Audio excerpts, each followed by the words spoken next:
Picture your company as a movie. Now imagine your employees, your leaders, even your recruiters, they're the cast and the crew. But here's the twist. Your script was written for drama, and your team thinks they're filming a documentary. Is it chaos, confusion? Probably a lot of, why doesn't this feel right? That mismatch. It's culture misaligned with strategy.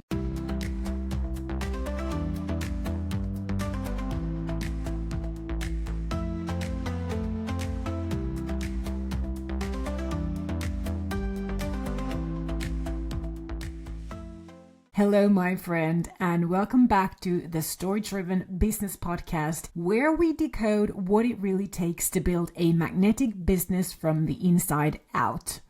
I'm your host, Susanna Rantanen, known as the world's leading modern employer branding expert and strategist, and your personal guide to story-driven leadership and branding. In today's episode, we're digging into something powerful, almost revolutionary, I would say, competitive values framework by Kim S. Cameron and Robert E. Quinn. This tool shows you how to connect your business strategy, leadership style, performance, expectations, communication tone, and even your hiring profiles, all through the lens of your organizational culture. I've used this tool tons of times when helping our clients diagnose and change their organizational cultures. And the best part, when you understand this connection, you gain a roadmap to transform your business into a story-driven brand. One where every piece of content, every leadership message, every recruitment ad supports the same strategic mission. No more guessing, no more generic fluff,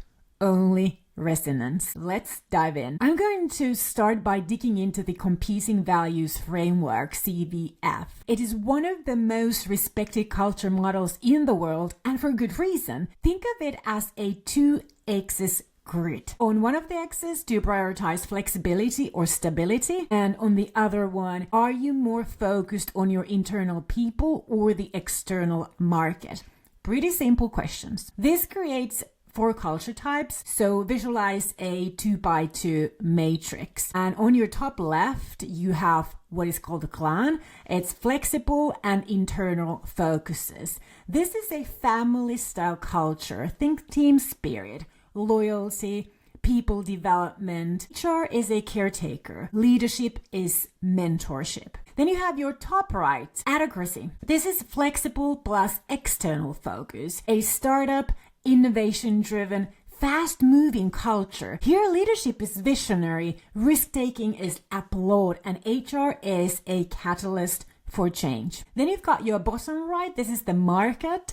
This is stable plus external, with a focus on results, metrics, achievement. A place where performance rules and leaders are competitive. HR is very strategic and performance driven. And then we have the bottom left, which is called the hierarchy. This is stable and internal focus. Think bureaucracy, process, control. Leadership is very formal and structured. HR operates as compliance and consistency guardians. Each of these culture types are very valid depending on what your business needs to succeed. The trouble begins when your strategy screams, let's scale like a startup, but then your culture whispers, let's just keep things very safe and secure. Now I want to deepen this. The OCAI framework is the Organizational Culture Assessment Instrument, and this is the diagnostic tool that is connected to the Competing Values Framework, and it measures your culture across 6 critical dimensions. Now, this isn't about any vibes or values written on a wall, it's about real behavior. So you have 6 critical dimensions. The first one are the dominant characteristic. What's the overall feel? Do people say we are like a family, or is it more like we're goal-driven? The second dimension is the leadership style.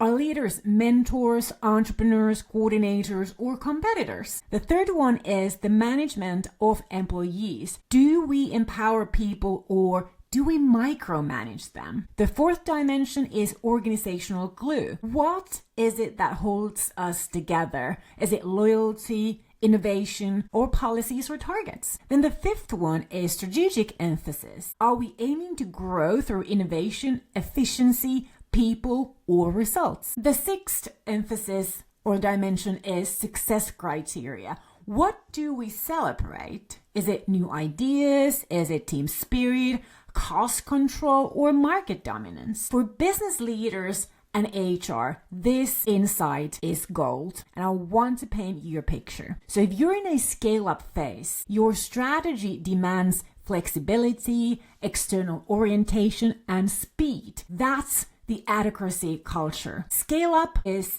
when you go from Adhocracy to market culture. This is where you need an HR who recruits trailblazers, risk takers. Your HR team should be risk tolerant, fast thinkers, proactive trailblazers, and storytellers. And your hiring messages should celebrate innovation, courage, and boldness. Now you want to flip that. If you are that cost-efficient, mature company under pressure to deliver stable margins, hierarchy or market culture might be a better fit. You'll be hiring people who want stability and they do not want to work in chaos. Recruiters here should value detail, consistency, and reliability. Performance goals aren't about failing fast, they're about avoiding failure altogether. So you want to think of the OCAI like your culture compass. It shows you what you are versus what you want to be. Here's where it all gets very juicy. The OCAI doesn't just tell you who you are,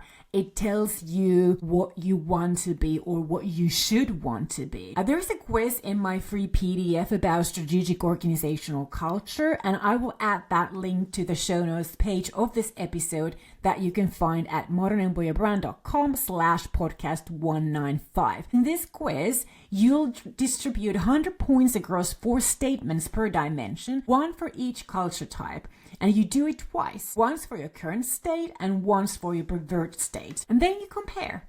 And you will often see a big gap. And that gap is where the story conflicts. That is where your plot isn't matching your scenes. It's why your people are disengaged, why your messaging feels off, your leaders are confused about how to lead, and you may make hiring mistakes because you are hiring for the past, not for the future. And that discovery, that moment is just so powerful. So this information tells you exactly where to shift. Not only your culture, but your leadership development, your entire people strategy, your performance indicators, your hiring criteria, even your business's values, customer promise, and of course your employer brand messages. I want to make this even more concrete for HR and talent acquisition folks listening. So if you are in a clan culture, your ideal talent profiles value community. Their recruitment should emphasize collaboration, flexibility, and support. You want to have team players. Your best candidates will want connection, mentorship, internal mobility. They are not jealous of releasing career critical information. They want to share their best practices and their experiences internally with each other. If you're hiring or promoting team leaders, their dominant leadership trait is that of a mentor who sees the organizational hierarchy like upside down, with them at the bottom as the enablers of the success of their team and individuals. And as the HR in a clan culture, you are the employee champion. You're the recruiter of team players and the enabler of constant learning and development. Then, if you are in the Adhocracy culture, you want to hire innovators, people who thrive with autonomy, creativity, and experimentation. These candidates need to feel excited about constant change and the freedom to try new things. Their focus is on the market and wanting to contribute to something the market hasn't experienced before. Your leaders must be visionary and they must storytell what the amazing future looks like for your customers, employees, and the company, so that everyone is excited about the opportunity to have their major impact on the future vision. Your HR operates as a change agent and recognizes free thinkers and creatives from afar. All marketing communication for customers, candidates, and employees must sound creative and visionary compelling. And the best way to achieve this is through storytelling. Then when we talk about the market culture, this is what requires high performers. You need employees and candidates who really want to win. They look for roles where they can beat KPIs, get promoted fast, and be rewarded for results. Status is important for them, and that comes with why your business and employer brand are very key to your business success. Your HR must step up here as a strategic business partner and focus on hiring those high performers and sales dynamos. Ultimate customer satisfaction is the strategic priority for your employees and your business, which means that your high performers and sales dynamos must love customers. In the hierarchy culture, you need structure lovers who enjoy the safety and the security of lack of change. Your ideal employees and leaders are very methodological people who get joy from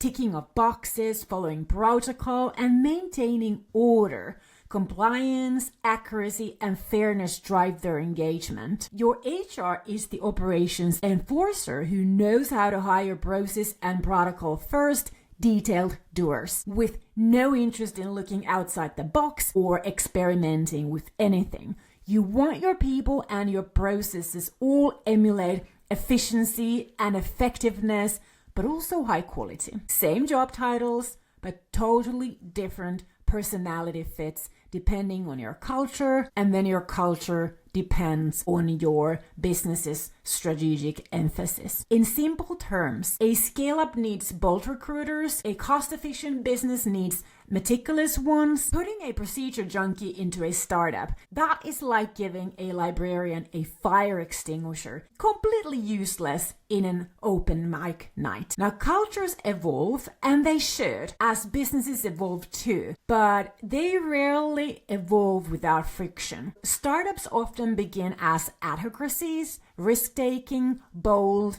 informal, literally chaotic, and trying to just get the sales. And as they grow, they start to crave the clan energy to stabilize their internal dynamics. Then comes the need for hierarchy. The more you have people, you need systems, you need rules, you need HR policies, and you need some kind of a consistent way of work. And finally, scale and profit start to dominate, shift to market occurs. But here's the trap. If your people fall in love with the adhocracy, they might resist the structure. Or if your leaders crave market aggression but haven't built the process muscle from hierarchy, you get burnout, chaos, and turnover. So to sum it up, this is the typical life cycle. Startups should focus on adhocracy culture.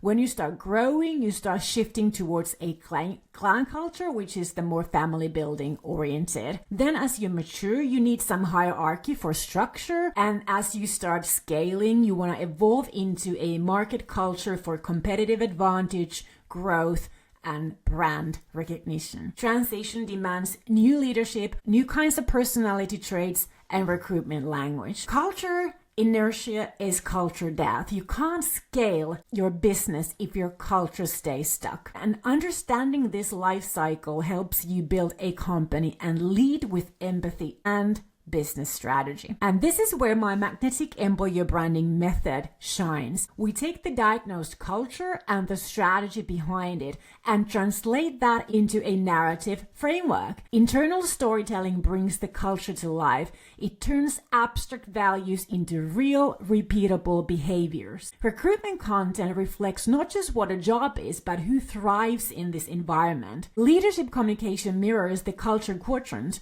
Mentors in a clan, visionaries in adhocracy, competitors in market, and coordinators in hierarchy. And your tone of voice becomes consistent, recognizable, and magnetic because it matches your true culture, not a copycat version of Google or Spotify. So this method, story-driven employer branding method, helps you shift culture when needed because stories not only reflect culture, they change it. Now, here's your culture to strategy challenge. I want you to go to modernemployerbrand.com/podcast195 and download the free mini OCAI assessment I've linked in the show notes. Rate where your company culture is now and where you want it to be, and then reflect. Does your strategy match this culture, or are you filming a documentary with a rom-com cast? Share your quadrant in the comments on LinkedIn for me. Let's open the conversation about strategy-aligned culture and story-driven business. And in next week's episode, we'll go even deeper. I'll show you how to build a storytelling structure that doesn't just describe your culture, but helps you evolve it through narrative, empathy, and magnetic clarity. Until then, stay magnetic.